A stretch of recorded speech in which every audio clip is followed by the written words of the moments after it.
One of the main things you're going to notice from today is that I actually shaved and I have gotten some sleep. I don't know how daily vloggers do it. Holy crap. So every YouTube video needs an intro. First, we need some epic music. Okay, maybe not that epic. Perfect. Now some contextual titles. Whoa! Strong font. Now rapid fire. Reviews, tech, photography, mobile innovation, gaming.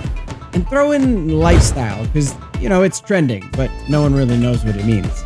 And logo drop. Yep, that works. Cut. Hey everyone, this is Tristan from alttab.me, and today we are going to be showing you the low light capabilities of the iPhone 11 Pro. Now, for those of you that watched the previous video, this one was actually shot prior to that video, and we decided to wait a little bit because the shots that we were getting during the day were just so spectacular.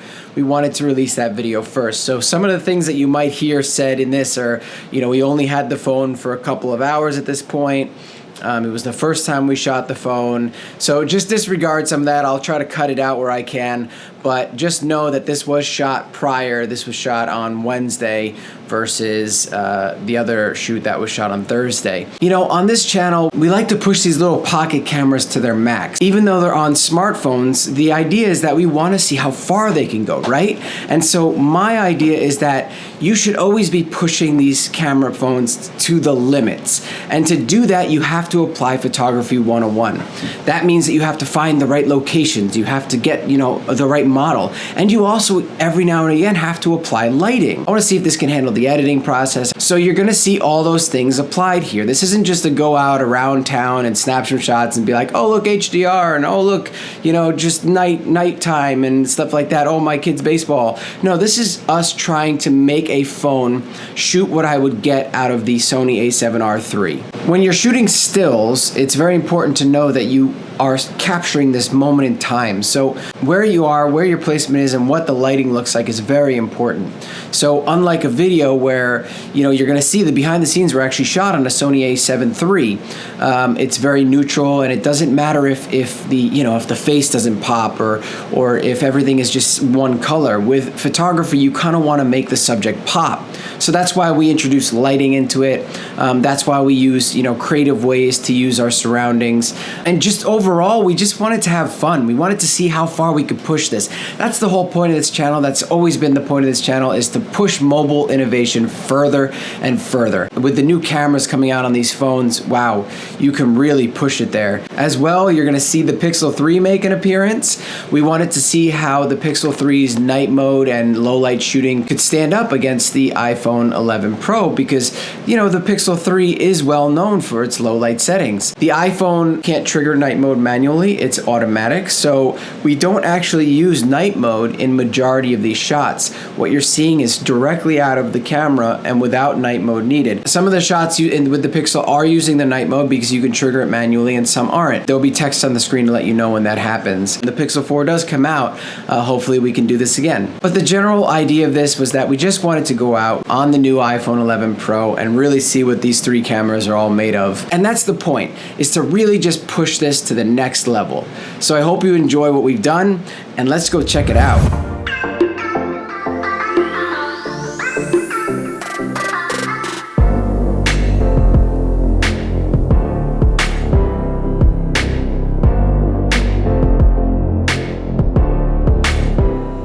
So it's not using night mode right now, which is pretty awesome, since, as you can see from the photos, if you look at this is a lot brighter. This is oh boy, fuck you, iPhone numbering. This is the XS, and this is the 11 Pro, and the difference is night and day. I'll put these up on the screen big, but from here, this is just all blurry and mushy. It looks like it came right out of a DSLR. Yeah, so this doesn't smooth your skin out as much, which is good.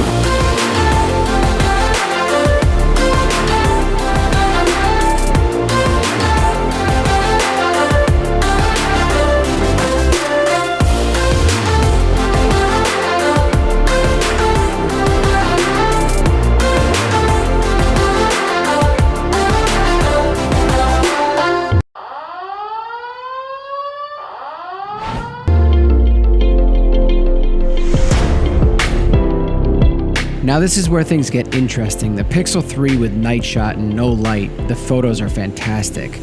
Now with the iPhone, we had to add light to even get a usable photo because night shot wasn't registering and you can't toggle it manually.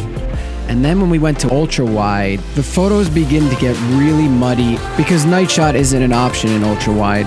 It just wasn't worth it, so we kind of stopped shooting ultra wide in the low light scenarios.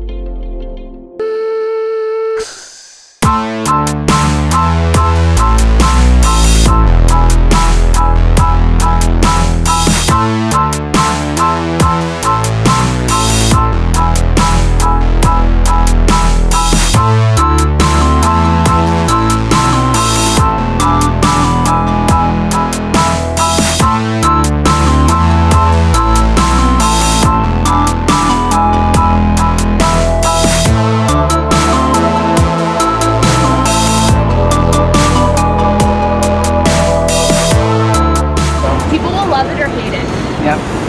Oh, it's gonna just, everybody's gonna yell at each other. Right. No, iPhone's better. No, this is better. That's better. Like which one, oh God, it's the Pixel. Look at it, it's so good. Look.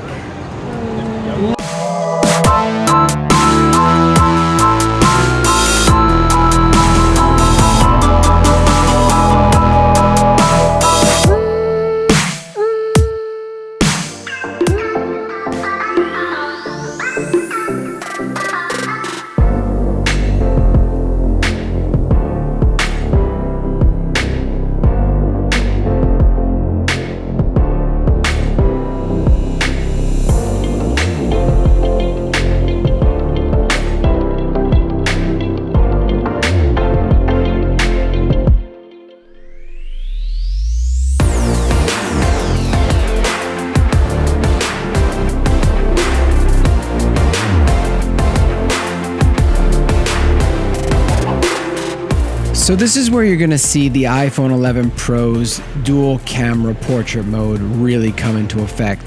The reflections created by the CD and prism are smooth and they gradually fall off the face, whereas on the Pixel shots you can see they're a lot sharper and the AI learning doesn't really know how to deal with the edge. Check out this side by side. See a sharp edge on the right, very soft gradual fall off on the left, which is really impressive for a camera phone. CD power, baby. Woo!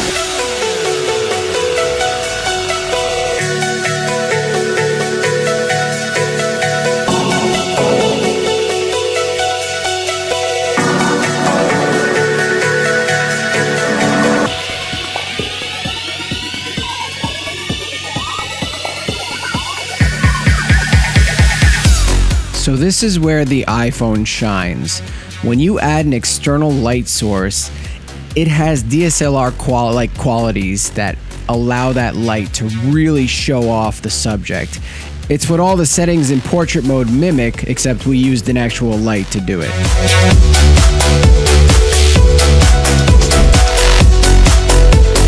And now this is where the Pixel 3 struggles. If you look at the next photos, you're gonna see her earrings start to disappear. This is the downside of only using one lens and not depth mapping it. It has trouble distinguishing that from the background. This happens a lot on the Pixel with all the lights and the busy backgrounds.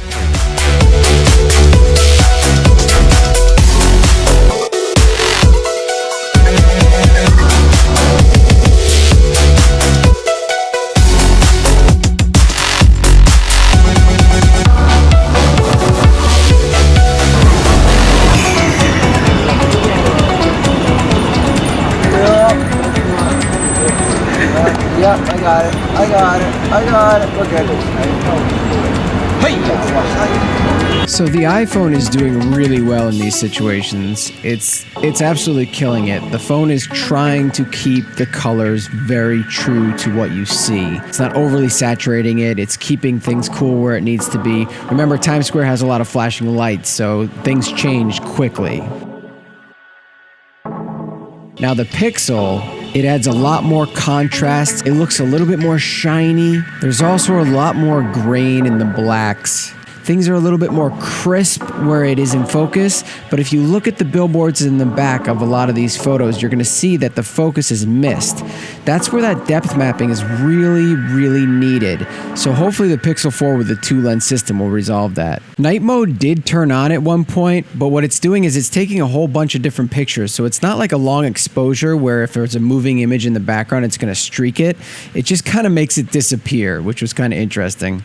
So that was pretty interesting. The shots that we got from the iPhone 11 Pro are nothing less than what I would consider professional. Colors have been neutralized. There's no more oversaturation like we saw with the XS and with the 10. They toned it down. Not only that, is that when you shoot and you focus on, let's say, the nose or the eyes, it finds that plane and it keeps everything in focus, including the shirt now. Usually the textures on shirt and clothing would just disappear with portrait mode. But now it's keeping that all together, which is actually allowing you to get a nicer fall off on the areas where it counts and a little bit more of a cutout feeling like you would on a mirrorless or a DSLR, which is like, wow, that's okay. Good job there. That's actually part of iOS 13, so people with the iPhone XS and 10 will be able to take advantage of that, which is really cool for you guys. The other thing that I noticed is that skin tones are just fantastic. There's no more of that painterly effect where you have like, you know, where it looks like everything is just smoothed out. You actually get the pores and you get the blemishes and you get the face color and you get the skin tones right, and the color of the skin is just spot on. And at nighttime, man, it was not prioritizing smoothing and getting rid of grain over quality and accuracy. At night, you were literally getting a little bit more grain. You were getting the skin tone and the actual colors that it should be versus it trying to over-process it. So then you could go into Lightroom and you could make the adjustments manually to take out some of that grain and still maintain the textures and the skin tones, which was like, wow, that's impressive. Overall, I would say that, you know, the thing that I noticed the most when you compared the Pixel to the iPhone is that the HDR was really, really good at making it so that the big bright lights in Times Square weren't overblown, and you could, you know, you got this really nice subtle effect to it. With the Pixel shots, the portrait mode didn't know how to handle all the different lights and didn't know where to blur and where not to blur for portrait mode. So, you know, it's half of one, half of the other. And, you know, while the night sight on the Pixel is really great that it's manual, a lot of the times it didn't really work the way I wanted it to once I brought it onto the computer and saw it. On the phone, I was like, wow, this is amazing. But then on the computer, I was like, oh, I see all the different blemishes. The ultra wide definitely struggles in low light situations. You're going to see that the photos are very muddy, and that's because of the aperture of 2.8, I believe, and the wide is where you're going to want to stick if you're at nighttime.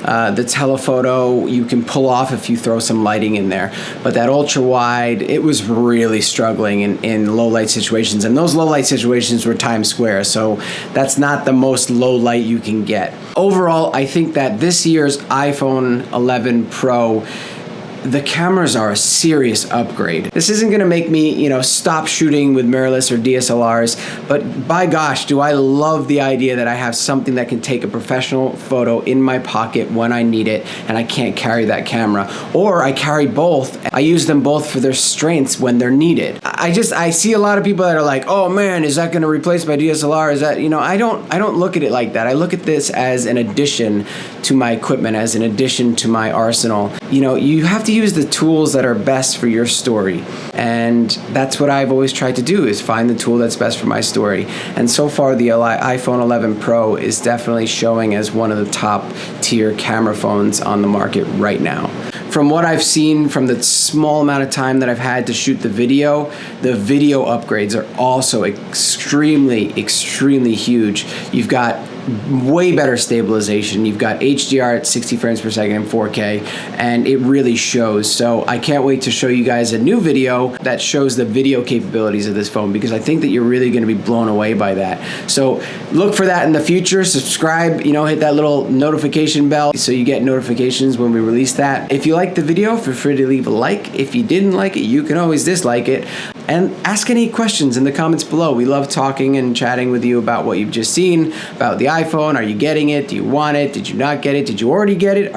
Did you like that you got it? All that kind of stuff. Anyway, thanks for watching. A huge shout out to Lizzie and Nathan. I'm gonna post their Instagrams in the description below. Go follow them. They're very talented. And yeah, thanks again for watching, and we'll see you in the next video.